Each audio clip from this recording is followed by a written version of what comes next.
Good morning children. आज हम लोग क्लास 5 में साइंस पढ़ेंगे। साइंस में चैप्टर वन में ग्रोइंग प्लांट्स में पिछले क्लास में हम लोग पढ़े थे जर्मिनेशन ऑफ सीड्स। ठीक है, यानी बीजों का अंकुरन कैसे होता है उसके बारे में हम लोग पढ़े थे। पौधे कैसे विकसित होते हैं बीजों के द्वारा, उसके बारे में पिछली क्लास में हम लोग पढ़ चुके हैं।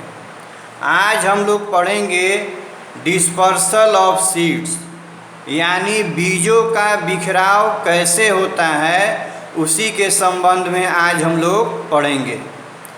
The scattering of seeds away from the mother plant is called dispersal of seeds. कहने का मतलब ये है कि मदर प्लांट से बीजों के बिखराव को ही बीजों का फैलाव बोलते हैं। मदर प्लांट यानी मूल पौधा जो होता है उसी को मदर प्लांट बोलते हैं।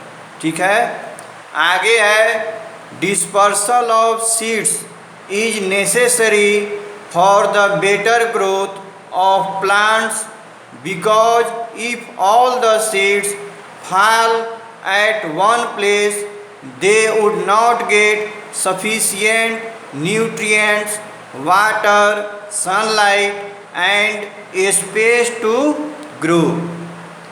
कहने का मतलब ये है कि पौधों की बेहतर वृद्धि के लिए यानी पौधों के बेहतर विकास के लिए बीजों का फैलाव आवश्यक है, क्योंकि यदि सभी बीज एक स्थान पर गिरते हैं तो उन्हें पर्याप्त मात्रा में पोषक तत्व जैसे कि पानी है, धूप है और बढ़ने के लिए जगह नहीं मिलेगी। क्योंकि हम देखते हैं जैसे हमारे गांव में जो है जब धान की बुआई होती है तो क्या करते हैं किसान सबसे पहले बीजों को एक जगह डालते हैं। अब जब वह बीज थोड़ा सा बड़ा हो जाता है तो उसको वहाँ से हटा करके अलग अलग दूरी पर उस बीज को लगाते हैं, जिससे कि धान की फसल को पर्याप्त मात्रा में पोषक तत्व मिले, उनकी दूरी जो है एक दूसरे से रहे ताकि उनका बेहतर विकास हो सके।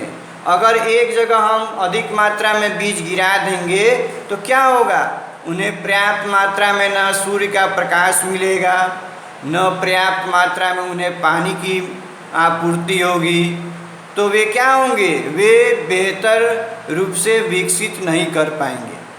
आगे देखेंगे, We know that plants are fixed to soil and cannot move on their own. Therefore, nature has provided some methods by which the seeds of plants get scattered to large distance. Seeds are dispersed by wind, water and animals, including human beings. These are called agents of dispersal. Some seeds also get dispersed by explosion of fruits. हम जानते हैं कि पौधे मिट्टी में क्या होते हैं, फिक्स होते हैं और वे अपने आप जो है चल फिर नहीं सकते हैं। इसलिए प्रकृति के द्वारा जो है कुछ ऐसे तरीके प्रदान किए गए हैं जिनके द्वारा पौधों के बीज बड़ी दूरी तक बिखर जाते हैं। ठीक है, और यह बीज कैसे बिखरते हैं, तो हवा के द्वारा, पानी के द्वारा और मनुष्यों सहित जानवरों के द्वारा भी फैल जाते हैं। तो इन सभी के द्वारा जो फैलने की क्रिया होती है, चूँकि इनके द्वारा यह फैलाया जाता है तो इनको जो है फैलाव का एजेंट भी बोलते हैं। और कुछ बीज ऐसे होते हैं कि वे विस्फोट के द्वारा भी क्या होते हैं, दूर दूर तक फैल जाते हैं। तो आगे हम लोग देखेंगे सबसे पहले डिस्पर्सल बाय विंड, यानी हवा के द्वारा जो है बीजों का बिखराव कैसे होता है उसके बारे में हम लोग देखेंगे। Some plants have very small and light seeds. These seeds also have wings or hair. When wind blows, they are easily carried away from the parent plants. Madar, hiptage and cotton seeds are dispersed by wind.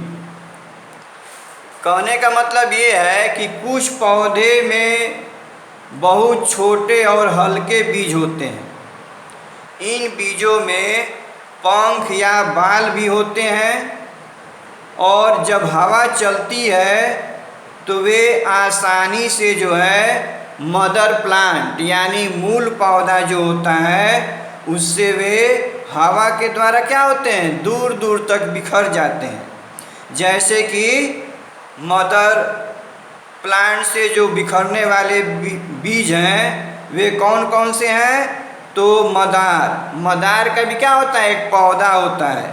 हिपेट और कपास, इन सभी पौधों के बीज जो हैं जब तेज गति से हवा चलती है तो क्या होते हैं, चूँकि ये बीज हल्के होते हैं इसलिए ये हवा में उड़ करके एक जगह से दूसरी जगह चले जाते हैं। जैसे यहाँ पिक्चर में दिया हुआ है कॉटन सीड्स, यहाँ 2 में है मदार सीड्स और तीसरा है हिपेट सीड्स। तो ये सारे जो पौधे हैं, ये सारे जो बीज हैं, पौधों के द्वारा जो बीज निकलते हैं ये हवा के द्वारा भी एक स्थान से दूसरे स्थान पर ये आसानी से चले जाते हैं यानी फैल जाते हैं। अब जो है हम लोग 2 नंबर में देखेंगे डिस्पर्सल बाय वाटर, यानी डिस्पर्सल बाय वाटर का मतलब पानी के द्वारा बीजों का फैलाव कैसे होता है इसके बारे में हम लोग देखेंगे।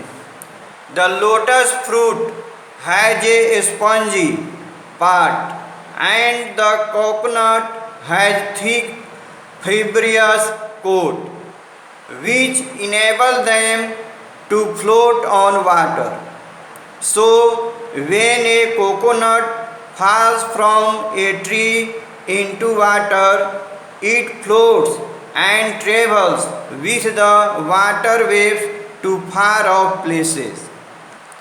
कहने का मतलब ये है कि कुछ बीज जो है वह पानी के द्वारा भी फैलते हैं। जैसे कमल के फल में एक स्पंजी हिस्सा होता है, स्पंजी यानी गुद्देदार हिस्सा होता है, और नारियल में मोटा और रेशेदार कोट होता है जो उन्हें पानी पर तैरने में सक्षम बनाता है।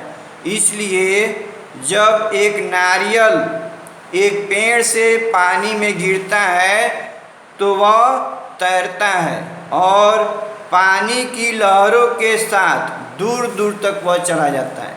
हम लोग देखते हैं कि नारियल क्या होता है, वह नारियल के ऊपर जो ऊपर का छिलका होता है वह क्या होता है, रेशेदार होता है जो कि आसानी से पानी पर तैरता है।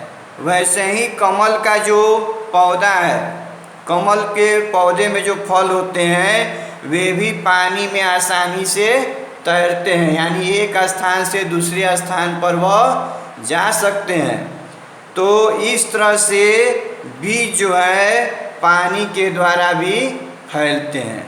तो बच्चों आज हम लोग इतना ही पढ़ेंगे और शेष जो है आगे दूसरे क्लास में हम लोग पढ़ेंगे। तब तक के लिए यहीं हम लोग समाप्त करते हैं और जो पढ़ा दिया गया इसका जो है आप लोग अध्ययन करेंगे। ठीक है। तो आज के लिए बस इतना ही। ओके।